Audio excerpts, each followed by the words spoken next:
I sent them a journal of American Doctors Society.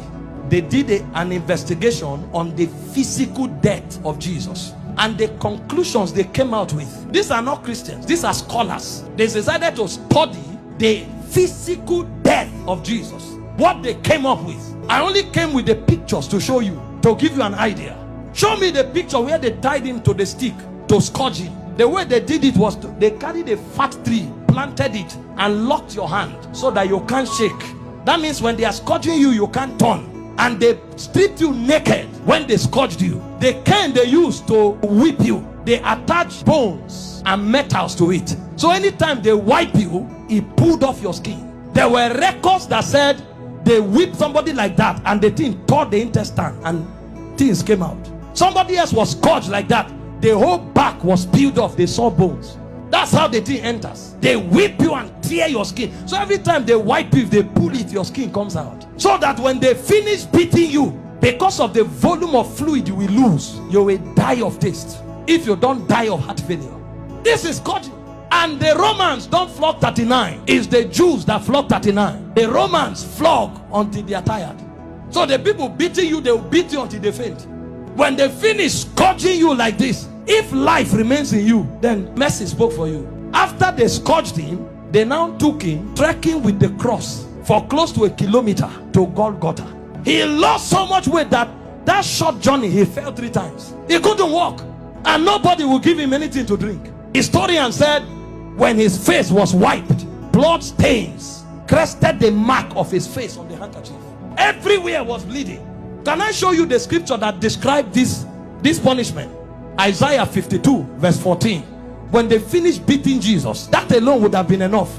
See the way Isaiah 52 verse 14 described him after he was scourged. It said, just as many were appalled. You know the word appalled? The highest level irritation.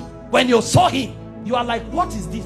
You couldn't describe it. It said many were appalled at the sight of him. For so mad, you know the word mad? Disfigured. So disfigured was his appearance, like an object of horror. When he came out of the scourging, if you saw him, you thought he was an object of horror. And he said he no longer looked like a man. They literally disfigured him, and they didn't stop there. They now gave him the cross, carried it, and went to Golgotha.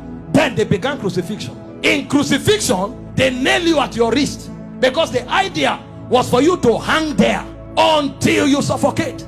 You know, the word excruciating didn't exist until the Romans started crucifying people, because the word excruciating comes from the word cruciating, and the word cruciate comes from crucifix. So it's excruciating is actually a pain you feel when you are crucified, because there's no pain in that class. When a man is crucified, his whole weight hangs on his wrist, and the only support he has are the nails on his toes. And when they crucify you, you saw a picture of Mel Gibson where you were straight. You can't be straight when they crucify you, because your back, there's no space to stand straight. You have to turn sideways to hang, because this is how you hang. Your weight actually hangs on your wrist. If you are tired and you want to gain small balance, you now push it on your toe that is on the nail. That's why when they wanted to kill the criminals, they broke their legs. And the reason is because when you are hanging, your stomach is bent so that your diaphragm can't breathe. Air can't enter. So Jesus was there for 6 hours. You know what that means? For 6 hours, every time he breathed, he had to pull himself up. So he pulled himself on a nail up to breathe for 6 hours. He will pull up, breathe, go back, pull up for 6 hours. Remember, his back is already torn. So as he's pulling up, he's feeling pains on the wrist, his back is scrubbing on the cross, and his leg is feeling pain. To breathe and go back, every breath was death for you for 6 hours. And they were mocking him at the same time. So there was soulish torture, there was physical torture. As if that's not enough, he carried sin on him. So God was not connected to him at the time. God had to turn away. So there was spiritual torture, soulish torture, bodily torture. So much so that he cried, Eloi, Eloi, lama sabachthani, my God, why hast thou forsaken me? It's like a disconnection between your spirit and your soul. So the man was no longer alive. He died in the spirit before he died in the natural. The level of pain. We don't know what was done for us in 6 hours. And guess what? His mother was there. Can you stand naked before your mother? This is the man that the mother saw do wonders. How come? Imagine when he looked at their faces. See what you'll be interpreting. Some are saying, why? How come? Why can't you do anything today? Then the Jewish people were mocking. Physician, heal yourself. Fake prophet, I thought you said you had miracles. Why don't you come down? The thieves that were on the cross, one was mocking him. So from everywhere. Meanwhile, all the sicknesses on earth were on him on the cross. You have cancer, you say it's painful. He had cancer, diabetes, hepatitis, all that day at the zenith. Because he carried sickness, he carried sin, and he carried the reproach of God. You don't know the reproach of God until you go to hell. So for those 6 hours, he was in hellfire.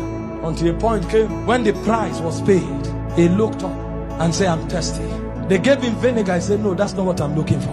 I'm looking for the river that flows from the throne of God. I'm looking for that which satisfies indeed. When they didn't have it to offer, he said, it is finished. And he said, Father, unto you I commit my spirit. I commit. Because they couldn't kill him. They couldn't kill. No, you don't kill him. This commandment I've received from my Father.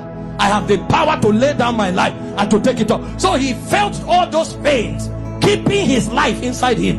He had the choice to give up the ghost early. But if he gave up the ghost before the scourging, the sacrifice won't be complete. That's where it is more painful. He had the power to say, no, now I depart. But he kept his life and suffered the pain. From the scourging, to the shame, to the reproach, to the embarrassment, to the flogging, to the crucifixion, until he checked and saw that the sacrifice was complete. Because he had the choice of letting you go to hell or of keeping you while he stays in hell. He chose to stay in hell.